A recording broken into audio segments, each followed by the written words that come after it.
누가복음 13장 6절에서 9절까지 번갈아서 봅니다. 예수께서는 이런 비유를 말씀하셨다.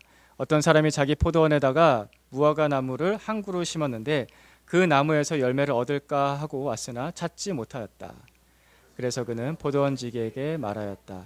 보아라, 내가 새해나 이 무화과 나무에서 열매를 얻을까 하고 왔으나 열매를 본 적이 없다. 찍어버려라. 무엇 때문에 땅만 버리게 하겠느냐.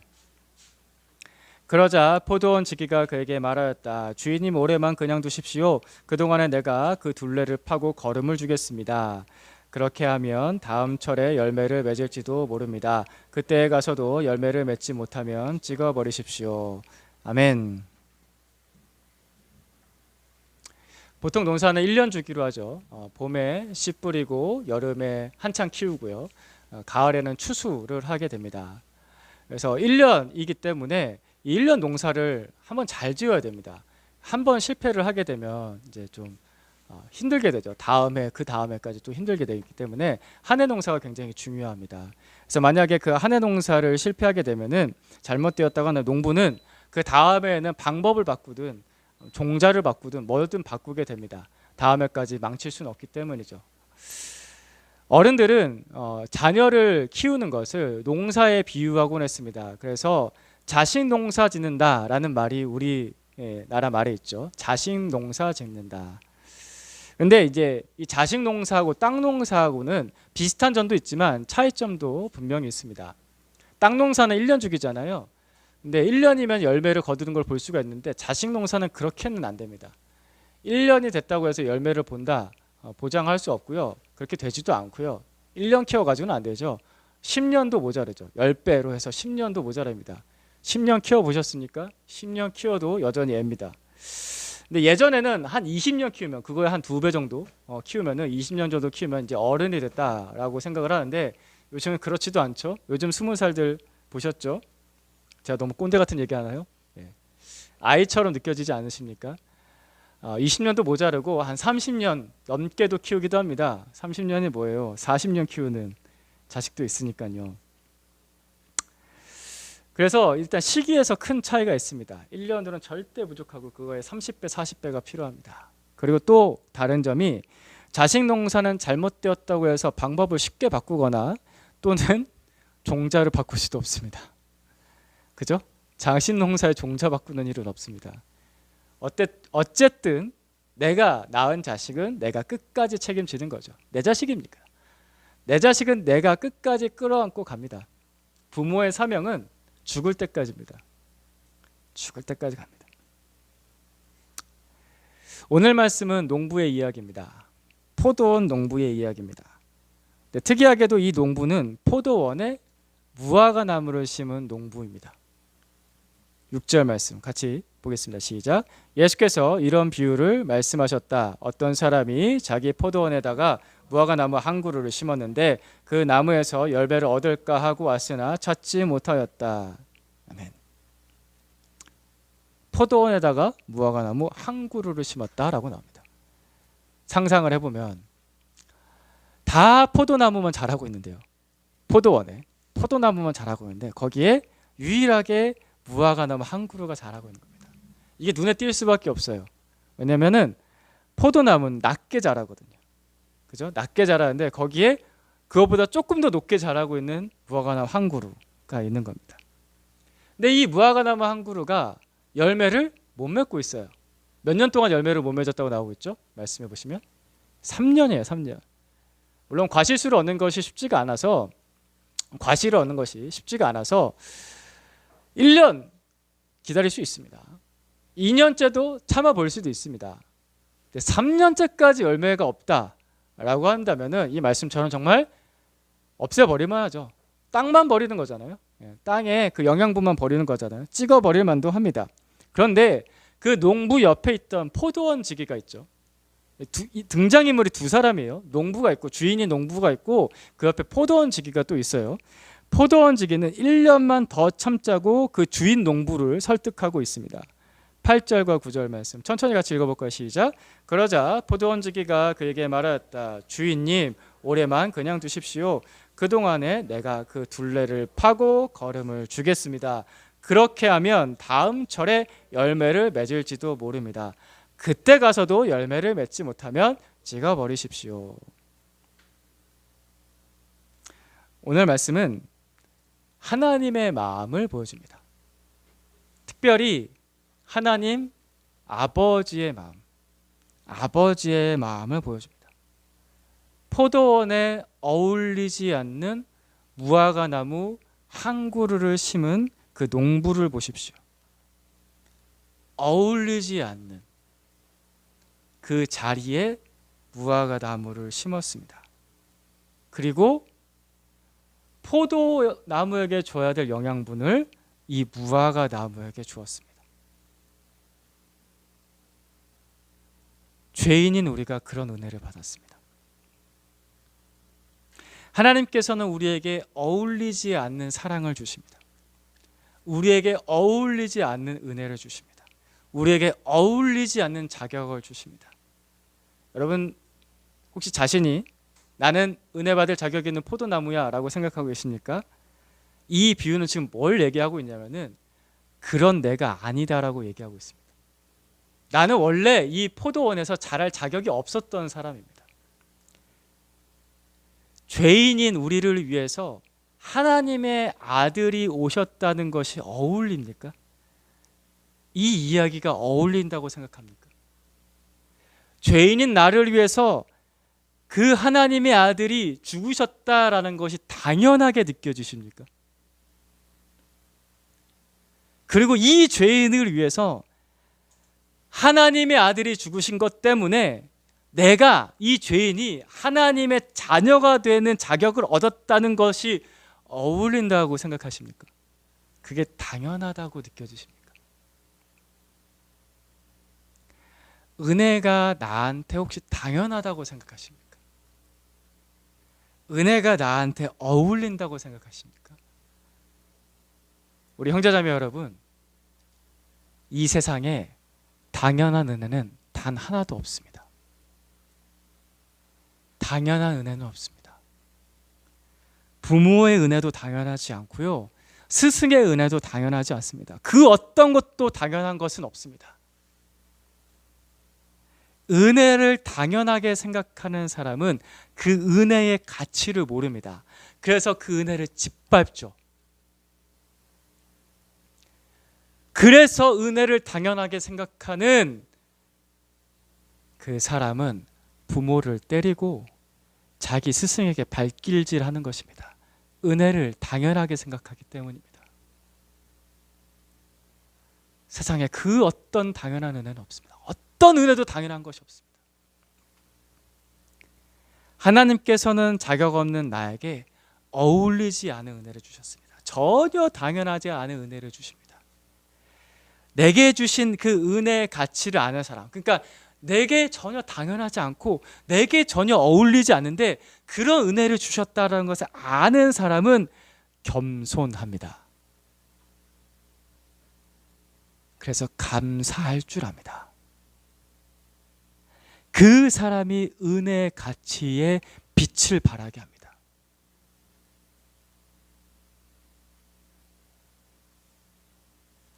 우리가 교만한 이유 중에 하나는 은혜를 당연하게 생각하기 때문입니다.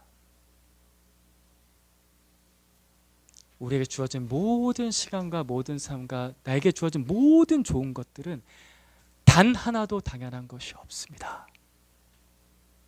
겸손하게 감사함으로 받아야 됩니다. 그래야 사람이 사람다워집니다. 열매 없는 무화과 나무를 3년을 기다린 농부를 보십시오.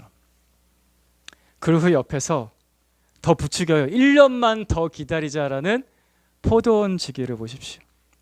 하나님께서는 내가 생각하는 것보다, 사람이 생각하는 것보다 훨씬 더 인내심이 많으십니다. 그분의 은혜는 우리가 너무나도 쉽게 받지만 그래서 전혀 당연하지 않은 거예요.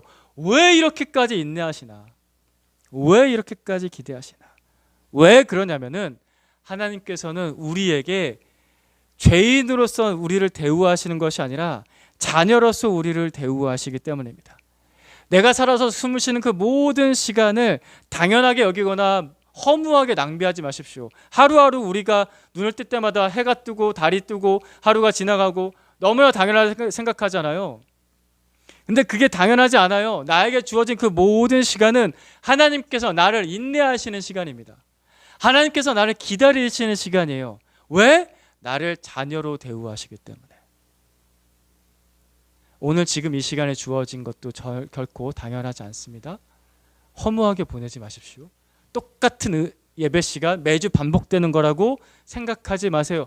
반복이 안 될 수 있잖아요. 다음 주 주일에 안 올 수 있다고요. 오늘 이 시간에 다시 안 올 수 있고요. 내일 아침에 해가 안 떠오를 수 있어요. 나에게는.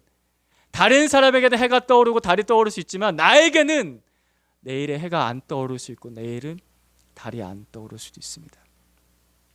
그런데 나에게 그 시간에 주어졌다라는 것은 하나님께서 우리에게 인내하시고 계신다. 기다리고 계신다. 사랑을 베풀고 계신다는 그 자녀로서 대우하시는 사랑 때문입니다. 여러분, 이 세상을 살면서 세상의 구조는 이익을 따라가잖아요. 사람들 중에서 이익을 추구합니다. 이익을 추구하는 그 세상 속에서, 그 사람들 속에서 나에게 그 어떤 이득도 바라지 않고 나에게 어떤 것을 바라지도 않고 기다려주고 참아주고 인내해주고 내 편이 되는 분은 부모님밖에 없죠. 엄마 아빠밖에 없습니다.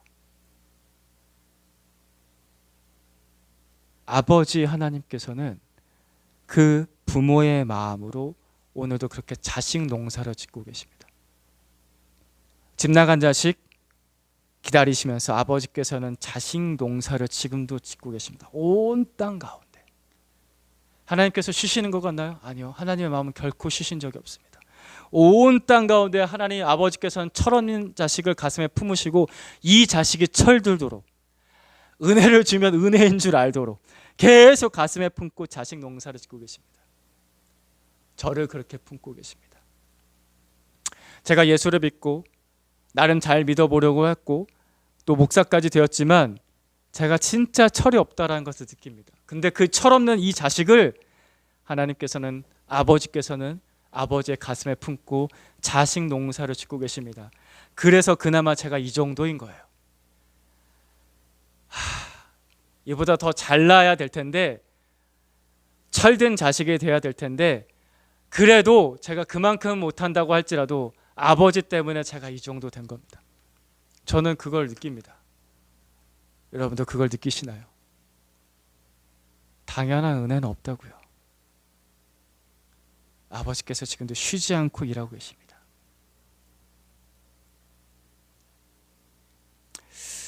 올해 상반기 양육을 오늘 마칩니다. 상반기에 총 16주를 했죠. 8주씩 2번 해서 16주 했는데 이 기간 동안에 우리 교회 전도 대상자들 중에서는 진지한 고민을 하는 분이 있었고 또 필요한 갈등을 해야 되는 분이 있었습니다. 그죠? 몇 명 안 되니까 다 자기 얘기인 줄 아시겠죠? 그리고 우리 중에 어떤 분은 3년 6개월 만에 회심을 해서 아주 은혜를 잘 누리고 있습니다. 그리고 또 우리 중에 어떤 분은 제자의 삶으로 성장하는 발걸음을 계속해서 한 걸음씩 한 걸음씩 내딛고 있습니다. 암송하느라 고생하고 계십니다. 그죠? 벌써 39절이 넘었어요. 막 그러고 있는데 89절입니다. 우리는 총 89절을 해야 돼서 이제 반도 못했습니다. 화이팅! 그 변화와 그 구원과 그 성장 하나님께서 은혜 주셨기 때문입니다. 당연한 은혜 없고 거저받은 은혜 없고 그냥 지나가는 은혜 없습니다. 하나님께서 우리를 품고 자식 농사를 짓고 계십니다. 감사한 일이죠. 너무나 감사한 일입니다. 이것을 겸손하게 감사하십시오. 그럼 더 풍성해집니다. 아, 내가 아버지의 아들이구나. 아버지의 딸이구나. 얼마나 감사한가. 근데 어쩌면 본인은 그걸 잘 느끼지 못할 수도 있어요. 아, 나는 그렇게 변화가 아직도 저편에서 한참 헤매고 있는 것 같은데 아직도 나는 뭐 몇 걸음 안 뛴 것 같은데 걸음만 막 이렇게 하다가 넘어지고 있는 것 같아요. 변화를 그렇게 크게 본인은 못 느끼실 수도 있는데 그럼 더 열심히 하세요 제발. 이 아니라 저는 그 변화를 봅니다. 저는 그 변화를 왜 보냐면요, 기록에 남기거든요. 그 기록을 보면요, 6개월 전의 그 모습과 1년 전의 그 모습과 그리고 더 3년 전의 모습과는 확연하게 차이가 있습니다. 제가 양육 일지를 보여드릴 수는 없어요. 왜냐면은 거기에는 제 생각도 담겨져 있거든요. 보시다가 시험 되실 수 있기 때문에 막 제가 한탄을 해요. 도대체 왜? 막 이러면서 가로치고 써놔요. 목사 생각. 얘는 뭐지? 막 이런 것도 있어요. 예. 누구라고 얘기 안 할래요. 여러분 다 알 수 있기 때문에 그냥 그렇다고 생각하세요. 그냥 저도 그런 걸 써야 돼요. 그래야지 좀 마음이 풀리거든요. 예. 그런데 여러분의 분명한 변화가 있어요. 한 사람 한 사람의, 어떤 사람은 1년치의 기록이 있고 어떤 사람 6개월치의 기록도 있고 어떤 사람 2년치, 3년치의 기록이 있고 4년치, 5년치의 기록이 있는 사람들이 있어요. 페이지가 엄청 길어요. 그래서 처음부터 보려고 하면은 이거 못 보겠네. 최근 1년치만 봐야겠다. 그래서 다시 1년치 보고 막 그러기도 하거든요. 분명히 변화가 있습니다. 은혜가 있고 변화가 있습니다. 근데 사실 양육자인 저도요, 저 스스로의 변화를 잘 못 느낄 때가 있어요. 하지만 하다 보면은, 제가 여러분들의 기록을 보다 보면요, 제가 1년 전에 했던 얘기랑 2년 전에 했던 얘기랑 3년 전에 했던 얘기가 달라요. 뭐가 다르냐면 깊이가 달라요. 구원에 대한 이해가 달라지고요, 제자의 삶에 대한 성장에 대한 이해가 달라요. 그래서 여전까지 막연하게 생각했던 개념을 이거구나라고 막 나중에 깨달아요. 알긴 알았는데, 그 개념을 알긴 알았는데 여러분들 양육하다 보니까 이게 더 선명해지는 거야. 맞네, 이거네 라면서 알게 돼요. 저도 같이 자라거든요. 분명히 차이가 있습니다. 왜? 하나님께서 은혜를 주셨기 때문에. 그 은혜는 당연한 게 아니고 그냥 거저 지나가는 게 아니고 그냥 흘려버리는 게 아니고 분명하게 우리 가운데서 일하고 있기 때문에. 그래서 그런 사실을 발견할 때마다 겸손하게 되고, 전혀 제가 한 게 아니에요. 하나님 아버지께만 감사할 수밖에 없습니다. 오늘 말씀에 나온 포도원 지기도 이 무화과 나무를 3년 동안 지켜봤잖아요. 제가 3년 넘게 양육을 해보니까 저는 이 포도원 지기가 이 무화과 나무의 변화없는 모습을 3년 동안 지켜봤을 거라고 저는 그렇게 느꼈습니다. 예전에는 그렇게 못 봤거든요. 3년을 지켜봅니다. 그런데 포도원 지기는 3년을 지켜봤기 때문에 이 무화과 나무에게 있는 어떤 변화와 가능성을 본 게 아닐까라고 저는 그렇게 받아들입니다. 이것이 하나님의 은혜의 눈길, 은혜의 시선, 그 사랑의 시선이지 않겠습니까? 하나님은 그것을 보실 수 있습니다. 나는 그걸 못 봐도, 사실 무화과 나무 자신도 자기 자신에 대해서 그걸 못 봐도 포도원 지기가 보듯이 하나님은 우리를 그렇게 보십니다. 우리는 잘 느끼지 못할지라도 하나님께서는 분명히 우리 안에서 일을 하고 계십니다. 왜냐하면 그분은 우리보다 훨씬 더 부지런하시거든요. 너무나 성실하세요. 그분은 단 하루도 쉬지 않으십니다. 우리가 주일날 쉬어도 주님은 쉬지 않으세요. 왜냐하면 예배 가운데 은혜를 주셔야 되기 때문에. 우리 아버지는 쉬지 않으십니다. 그래서 당연한 은혜는 없습니다. 감사한 은혜만 있을 뿐이죠. 하나님께서 주신 그 은혜를 바르게 보고 겸손하게 받아들이시고 감사하십시오. 죄인인 나를 신뢰하지 마세요. 일하시는 하나님 아버지를 신뢰하십시오. 그 은혜에 의지하세요. 나를 자녀로 대우하시며 품에 안으시고 기르시는 그 아버지의 사랑에 의지하세요. 그러면 건강해집니다. 풍성해져요. 훨씬 더 누릴 것들이 많아져요. 안심할 수 있어요. 나를 의지하지 않기 때문에, 아버지를 의지하기 때문에. 오늘은 그 아버지의 마음에 대해서 계속 조금 더 살펴보겠습니다. 근데 아버지의 마음에 대해서 우리가 조심해야 될 건 뭐냐면요, 달콤한 것만 받으려 한다라는 것입니다. 그걸 조심해야 되는데, 오늘 우리 하나님 아버지의 마음을 오늘 말씀에서 계속 살펴봅니다. 7절 말씀 다시 봅니다.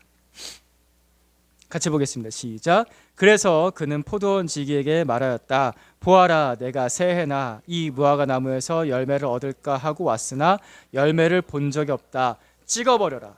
무엇 때문에 땅만 버리게 하겠느냐. 아멘. 여러분, 이 말씀 보고도 아멘 하고 하실 수 있으십니까? 찍어버려라. 뭐 때문에 땅만 버리겠느냐. 이 말씀 보고도 아멘 할 수 있어야 됩니다. 하나님은 공의로우십니다. 모든 세상의 주권자이신 우리 하나님께서는 공의로우십니다. 하나님께서 사랑을 주셨지만, 은혜를 주셨지만 그 사랑을 걷어차고 은혜를 무시하고 회개하지 않는 자는 하나님께서는 반드시 심판하십니다. 그러니 우리 형제자매 여러분, 사랑하는 형제자매 여러분, 하나님의 공의를 무시하지 마세요. 하나님의 공의를 잊어버리지도 마세요. 하나님의 공의를 마음대로 편집하지도 마세요. 하나님께서는 반드시 선과 악에 대해서 판단하시고 분명하게 심판하십니다. 예수님께서 이스라엘 땅에 오셨습니다. 그래서 어떤 의미를 가지냐면, 이스라엘 민족에게, 예수님께서 이스라엘 민족에게 오셨다는 것은 마지막으로 용서받을 은혜로서 오신 것입니다. 최종적인 은혜로서. 그 이후로는 더 이상 선지자도 말씀도 하나님의 경고도 없는 것입니다. 예수님이 최종적인 은혜로서 오셨습니다. 반대말로 바꿔보겠습니다. 최종적인 심판의 경고로서 오신 겁니다. 이스라엘 민족의 마지막으로. 그래서 하나님의 아들 예수 그리스도께서 직접 오셔서 하나님 나라를 직접 선포하시고 복음을 직접 들려주시고 병든 자를 고치시고 죽은 자를 살리시기까지 하셨고, 그 하나님께서, 예수 그리스도께서 마지막으로 회개, 용서받을 기회를 선포하셨습니다. 회개하라, 천국이 가까이 왔느니라. 예수님께서 제일 처음 선포하신 말씀이고 가장 핵심적인 복음의 내용이지 않습니까? 그래서 그 회개의 기회, 마지막 용서의 기회를 듣고서 회개한 사람인데, 그 사람은 극히 소수. 절대 다수는, 이스라엘 민족의 절대 다수는 예수 그리스도를 십자가에 못 박아 죽였죠. 아까도 말씀드렸죠. 이게 마지막 은혜였다고요. 마지막 기회였습니다. 마지막 경고였습니다. 그렇게 예수님께서 죽으시고 부활하셔서 승천하신 후 약 30년 뒤에 예루살렘은 멸망합니다. 예수님께서 예루살렘을 멸망할 것에 대해서 이미 예언하셨습니다. 34절, 오늘 같은 본문 13장, 누가복음 13장 34절 35절 말씀입니다. 같이 읽겠습니다. 시작. 예루살렘아, 예루살렘아, 예언자들을 죽이고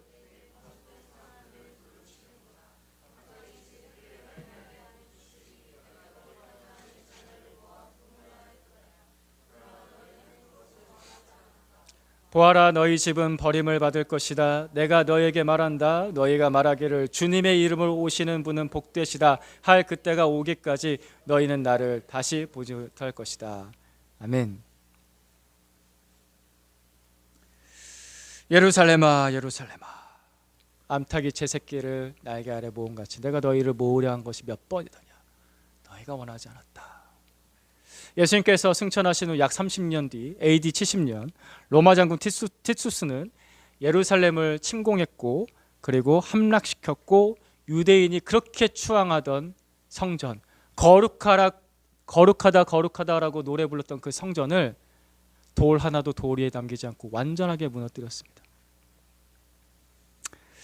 하나님의 심판의 때에 대해서 사람이 늦다 빠르다라고 할 수가 없습니다. 그분의 권한이거든요. 하나님께서는 그분의 정확한 때, 그분의 권한 아래서 꼭 해야 될 때 반드시 공의롭게 심판하십니다. 하나님은 공의로우십니다. 이스라엘 민족에게 예수님께서 오신 것이 마지막 은혜였다라고 말씀드렸습니다. 똑같이 우리의 인생 중에 예수 그리스도를 알고 그분의 복음을 듣고 그분을 믿고 그분을 회개할 기회를 얻은 것도 여러분 최종적 은혜입니다. 최종적 은혜입니다. 예수님 말고 다른 은혜를 구하지 마십시오. 더 큰 은혜, 또 다른 은혜, 그리고 지금 받는 은혜로 뒤로 미루는 습관을 가지지 마십시오. 오늘 은혜를 받는 사람에게는 오늘 구원이 이루고, 오늘 은혜를 뒤로 미루는 사람에게는 언제나 영원토록 그 은혜는 멉니다. 결코 가까울 수가 없습니다. 최종적 은혜다.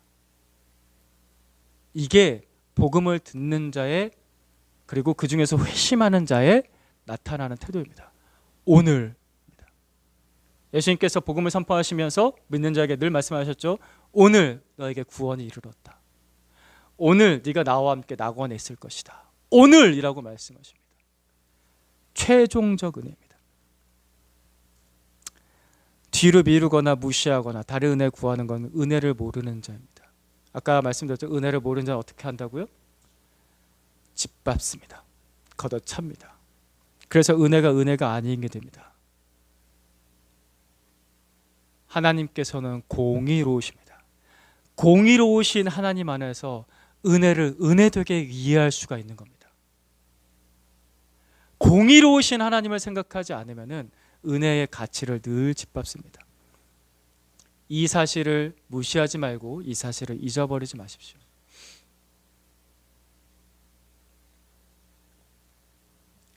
(8절과 9절) 말씀 또 보겠습니다. 다시 또 봅니다. 시작. 그러자 포도원 지기가 그에게 말하였다. 주인님, 올해만 그냥 두십시오. 그동안에 내가 그 둘레를 파고 거름을 주겠습니다. 그렇게 하면 다음 철에 열매를 맺을지도 모릅니다. 그때에 가서도 열매를 맺지 못하면 찍어버리십시오. 오늘 말씀에 등장하는 농부, 주인 농부하고 포도원 지기, 이 두 사람이 있는데요. 이 두 사람이 전혀 성격이 다른 인물로서 나타나는 것 같습니다. 다른 사람, 그죠?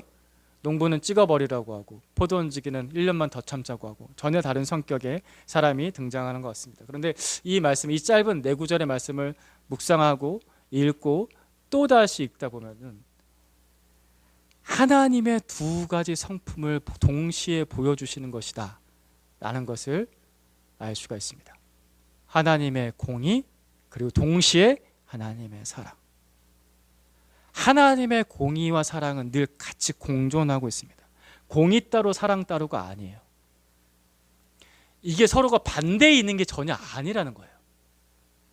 어쩔 때 하나님께서 나에게 책망하시면 하나님이 오늘 굉장히 공의로우신 것 같고, 어쩔 때 하나님이 나를 굉장히 사랑하시면 오늘은 굉장히 조금 달콤한 것 같고, 공의롭지 않고 굉장히 심판 없는 것 같고, 이게 아니에요. 공의와 사랑은 같이 있어요. 그래서 같이 등장하잖아요. 농부와 포도원 지기가. 인간으로서는 완벽하게 균형을 잡을 수 없기 때문에 인간을 향해서 비유하실 때는 다른 두 캐릭터로 비유할 수밖에 없는데, 하나님께서는 이 공의와 사랑을 완벽하게 균형을 잡고 계신 겁니다. 하나님께서는 공의로우십니다. 그리고 하나님께서는 사랑 그 자체이십니다. 죄를 허용할 수 없으신 거룩하신 하나님은 공의로우신데, 그래서 온 세상을 지금 당장 심판하신다고 하셔도, 이 말씀처럼 다 찍어버린다고 하셔도 우리 중에 어떤 누구도 거기에 대해서 대항할 사람이 없습니다. 그분만이 거룩하시며 그분만이 절대 진리시며 그분만이 온 세상의 주권자이시기 때문입니다. 사람이 뭐라고 한다고 하더라도. 그러나 하나님의 공의는 사람이 생각하는 것처럼 그렇게 단편적이지만 않습니다. 하나님의 공의는 하나님의 사랑에서 나옵니다. 앞서도 계속 말씀드렸죠. 모든 것은 하나님의 사랑에서부터 나온다. 공의든 은혜든 심판이든 책망이든 훈계든 바르게 함이든 위로든 평화든 모든 것은 하나님의 사랑에서부터 나옵니다. 왜냐하면 하나님은 사랑 그 자체이시기 때문이죠. 요한일서 4장 8절 말씀 아래에 있습니다. 같이 봅니다. 시작. 사랑하지 않는 사람은 하나님을 알지 못합니다. 하나님은 사랑이시기 때문입니다. 사람은요, 하나님을 자기 마음대로 하는 그리스도의 신화에 나오는 그런 신처럼, 개구장의 신처럼 오해하곤 합니다. 왜 그러는가? 사람이 사랑을 알지 못해서 그렇습니다. 참 사랑을 알지 못해서 그렇습니다. 참 사랑을 알지 못하니까 참된 공의도 알지 못합니다. 부모님들이 아이를 키우면서 제일 어려워하는 부분이 그겁니다. 내가 진짜 사랑을 알지 못하니까 진짜 공의롭게 어떻게 해야 될지도 잘 모르는 거예요. 그래서 아이한테 지금 책망을 해야 되는 건지 지금 사랑을 해야 되는 건지 헷갈리는 거예요. 그 다음에 애한테 책망을 했어요. 근데 그 책망이 진짜 사랑에서부터 출발한 것인지에 대해서 고민하게 돼요. 어쩌다 뭐 화풀이라고 있거든요. 이처럼 사람은 아무리 부모라고 하더라도 진짜 사랑을 모르고 진짜 공의를 몰라요. 그래서 이런 성격을 가지고 있는 사람이기 때문에 사람은 자기 마음대로 생각해요. 자기 마음대로 옳고 그름을 판단하고서 그래놓고서 나만 옳다라고 주장하죠. 우리가 TV를 볼 때마다 황당하게 그거잖아. 다 자기만 옳대요. 정치인도 그렇고 경제인도 그렇고 과학자도 그렇고 범죄자도 그렇고 판사도 그렇고 검사도 그렇고 변호사도 그렇고. 사실 저도 그렇죠. 저도 자기만 옳은 줄 알죠. 목사도 자기만 옳대요. 자기만 옳다고 주장하는 것, 자기가 옳고 그러면 판단하고, 그게 사람이잖아요. 저도 그래요. 저도 그런 너무나도 불완전한 존재입니다. 그래서 그런 사람이기 때문에 신도 자기 마음대로 만들어요. 그리스 신화에 나오는 신들 다 사람이 만든 거잖아요.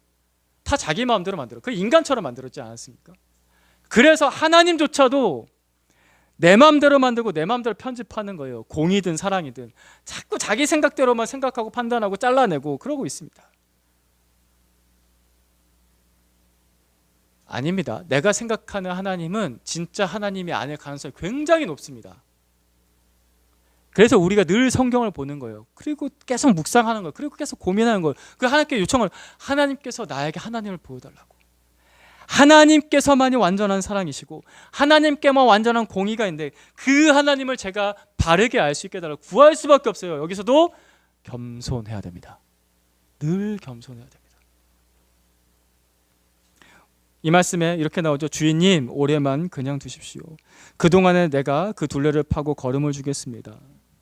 3년을 참고 기다렸는데 1년을 더 기다리겠다는 이 마음을 보십시오.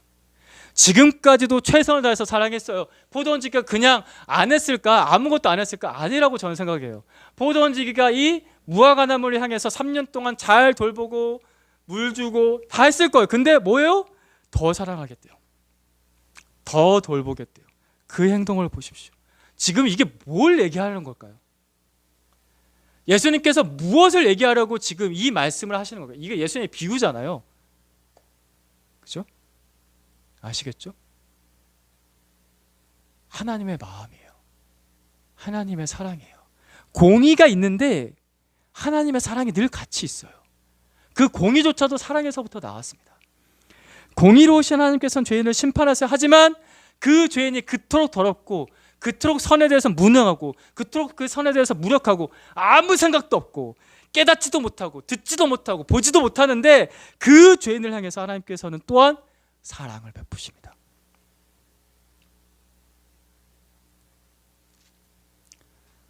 제가 지금 이렇게 설교를 하고 있지만 저도 이게 다 이해가 안 돼요. 어떻게 이렇게 하지? 어떻게 하나님은 이렇게 하시지? 어떻게 그 공의와 사랑이 같이 공존할 수가 있지? 그 공의조차도 어떻게 사랑에서부터 나오지? 정말 이해가 잘 되지 않지만 이 어눌한 입술로 최선을 다해서 설명하자면은 사랑이 없는 공의는 폭력입니다. 여러분이 어떤 위치에 올라가시든 이것을 잘 기억하십시오. 사랑이 없는 공의는 폭력입니다. 부모가 되든 어떤 사람의 스승이 되든 직장 상사가 되든 잘 생각하십시오. 내가 사람한테 대할 때 사랑이 없이 공의롭게만 하려고 한다. 그거 폭력입니다. 근데 그게 아니라 사랑으로부터 나온 공의는, 사랑에 기초한 공의는 거기에는 항상 인내가 있고요. 그 사람을 바르게 하는 책망이 있습니다. 그래서 사람에게 기회가 주어지는 거예요. 은혜의 기회가 주어지는 거예요. 그래서 사람이 회개할 수가 있고 그래서 사람이 변화될 수가 있는 겁니다. 만약에 사람에게 사랑만 주어진다고 한다면요, 그 사람 회개 안 할걸요? 그죠? 제 말 이해되십니까? 달콤한 것만 주면요, 그 사람 절대 자기 죄를 깨닫지 못합니다. 근데 사랑에 기초한 공의가 있을 때 그 사람이 죄를 깨닫고 회개하고 변화될 기회를 얻고 구원을 받는 거죠. 더 이상 설명이 힘듭니다. 하나님께서는 이 사랑과 공의의 완벽한 균형을 갖고 계십니다. 그래서 나에게 필요한 사랑을 주시고 필요한 공의를 주세요. 이게 얼마나 감사한 건지. 겸손하게 하나님을 바라보십시오. 하나님께 이 모든 좋은 것을 받을 수가 있습니다.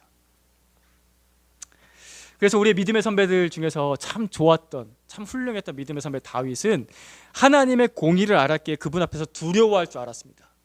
경외할 줄 알았습니다. 그리고 하나님의 사랑을 너무나 잘 알았기에 하나님에 대해서 완전하게 의지할 줄 아는 그 순수한 사랑, 순수한 믿음이 있었던 사람이 다윗입니다. 그래서 다윗의 노래를 보겠습니다.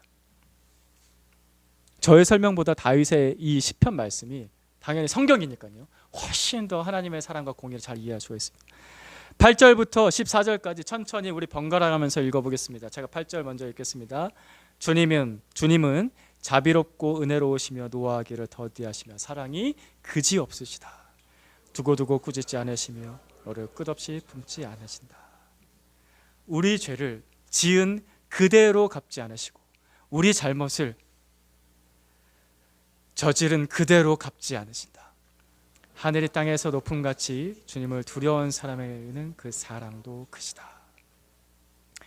동이 서에서부터 먼 것처럼 우리의 반역을 우리에게서 멀리 치우시며 부모가 자식을 가엾게 여기듯이 주님께서는 주님을 두려워하는 사람을 가엾게 여기신다. 같이 읽겠습니다.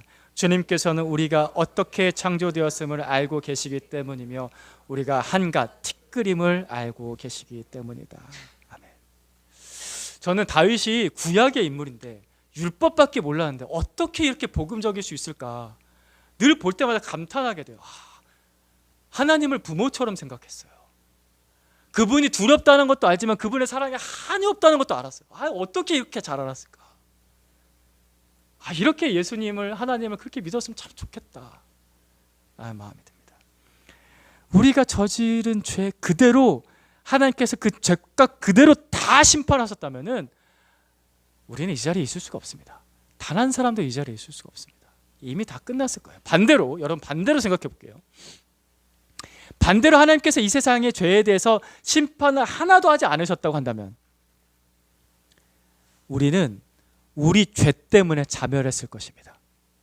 이 세상에 공의도 없고 심판도 없고 정의도 없다고 한다면 이 세상은 범죄자들의 천국이 되었겠죠. 지옥이 되었을 것입니다. 그래서 자멸했을 거예요. 하지만 세상에 아직 있잖아요. 이게 뭘 뜻할까요? 세상에 여전히 병들어 있습니다. 하지만 세상에 아직까지 끝나지 않고 여전히 있어요. 그 수천의 역사에 흘러서 여전히 있어요. 이미 없어져야 됐을 것 같고 이미 불가능할 것 같은데 여전히 있다라는 것은 무엇을 의미하냐면은 하나님께서 이 병든 세상을 품고 지금도 고치고 계시고 있다라는 것입니다. 그분의 사랑과 그분의 공의로 지금도 우리를 품고 계시고 있다는 겁니다. 그러니 사람의 짧은 지식과 사람의 폭 좁은 그 감정으로 하나님을 마음대로 편집하지 마세요. 그러면 하나님을 잘 누릴 수가 없습니다. 하나님을 이해할 수가 없어요. 사랑하는 형제자매 여러분, 하나님의 공의를 무시하지 마십시오. 또한 하나님의 공의만을 너무 확대해서 보지 마십시오. 다만 우리는 이렇게 하면 됩니다. 겸손하게 다윗처럼 하나님을 경외하십시오. 경외하십시오. 그분을 두려워하며 존경하십시오. 그분을 두려워하며 존중하십시오. 이것이 우리가 가져야 될 정상적인 태도입니다. 제가 우리 아이들한테 그런 말을 하곤 해요. 아빠가 무섭지, 근데 아빠가 좋지. 이 감정이 어떻게 공존할 수 있는가? 부모 자식 간의 관계에서는 공존할 수 있습니다. 그런 마음으로 하나님 아버지를 경외하십시오. 또한 하나님의 사랑을 너무 작게도 생각하지 마시고요. 하나님의 사랑을 내가 원하는 사랑, 달콤한 사랑만 주세요 라고도 주장하지 마세요. 건강하지 않습니다. 하나님께서는 사랑과 공의를 완벽하게 균형 잡고 계신 완전하신 하나님이십니다. 그 하나님께서 나에게 필요한 사랑을 주시고 나에게 필요한 훈계도 주세요. 주시는 대로 받으세요. 아멘이십니까? 따라해 봅시다. 주시는 대로 받겠습니다. 이것은 맹신이 아니에요. 하나님 아버지를 그만큼 신뢰하기 때문에 나올 수 있는 고백이 되어야 됩니다. 맹신하라는 뜻이 아닙니다. 하나님 나에게 필요한 사랑을 주시고 나에게 필요한 훈계도 주시니 주시는 대로 받겠습니다. 왜일까요? 아버지께서 나를 자녀로 대우하시며 농사를 짓고 계시기 때문입니다. 그 아버지를 겸손하게 신뢰하시면 됩니다. 죄인인 나 자신을 신뢰하지 마세요. 제발. 내 자신의 지식과 내 자신의 감정과 내 자신의 환경을 두고서 이것저것 재단하고 편집하지 마십시오. 오늘도 일하시는 하나님 아버지를 의지하면 됩니다. 나를 자녀로 기르시는 아버지를 의지하십시오. 기도하겠습니다. 아버지, 너무나도 완전하신 아버지, 감사합니다. 아버지께서 주시는 사랑, 아버지께서 주시는 훈계, 책망, 그 어떤 것이라도 주시는 대로 받겠습니다. 필요한 것을 주시니 감사함으로 겸손하게 받겠습니다. 하나님, 우리의 삶이 아버지의 은혜를 빛나게 하는 삶 되게 하여 주시옵소서. 예수 그리스도의 이름으로 기도드립니다. 아멘.